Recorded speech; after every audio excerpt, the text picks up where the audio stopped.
So I got kids in the house. I got 3 kids in the house. I have an 18-year-old, a 14-year-old, and a 12-year-old. And My grandchildren. yes, and they're loving the extended spring break. And I told them, you're not going back to school the rest of this year. I don't know about September, but you're not going back to school the rest of this year. And They said, it goes in one ear and out the other, because the official line from the school is, we're going to try and come back to school on May 3rd or whatever. That was the official line. And that's understandable. Initially, they said, oh, it's going to be a 3-week spring break. That was the first thing they said. I'm like, that's not going to happen. And then they extended it to May, because nobody knows, like, the official line. They can't overreact. I mean, overreaction is good if you're an individual and you just want to stock up on stuff. But if you're a school system, a government institution, you don't overreact. You don't want to destroy the system. But when you're getting information from, more reliable information, then we change things. It's like pushing the date from Easter. We want to open the country on Easter. Well, let's try the end of April. Well, it's going to keep changing as more information comes in. If we had been getting information from the CCP as far back as December, when it was discovered, we wouldn't be in this boat right now. We would already know. But I told isn't one of yours supposed to graduate this year? Yes, but she was already finishing her senior year online. So she got a jump start.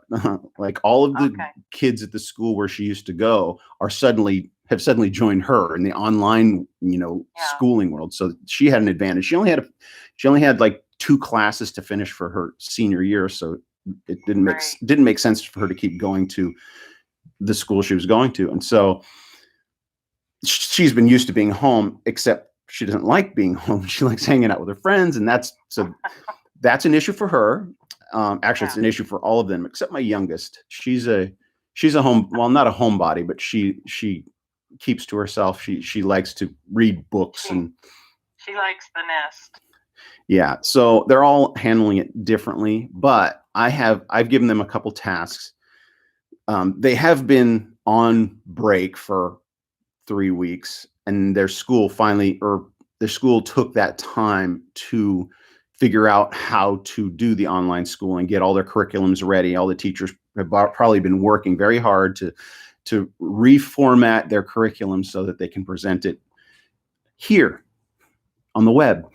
And so that starts Monday. So they go back to school on Monday. But in the meantime, I've given them some tasks. I'm actually, with the younger 2, have been reading some history. The book of the Gospel of John and the book of Genesis. I've never really sat down and just read through the Bible or parts of the Bible with them. So that's kind of an education they're getting.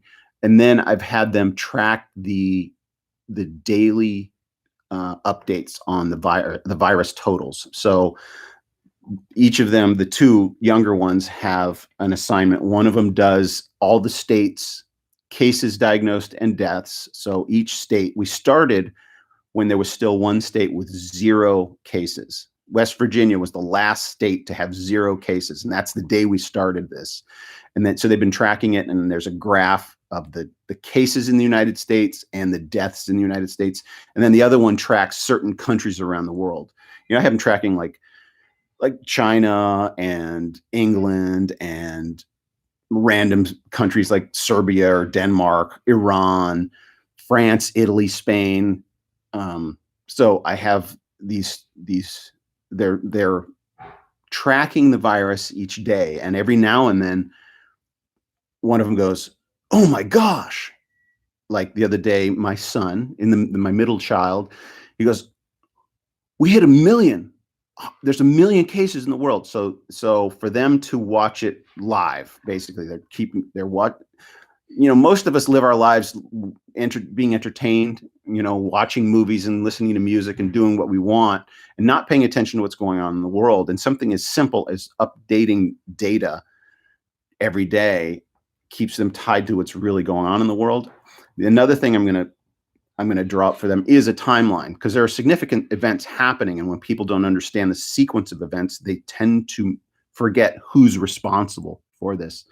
So Well, what I like about this whole school shutdown, all the way up through the universities, is the fact that our kids are no longer being indoctrinated in all this Marxist ideology. That's what I like. well, there's still plenty of that. Well, there's plenty of that. That'll still happen. They're not being spoon-fed it through the school system. That's what I like.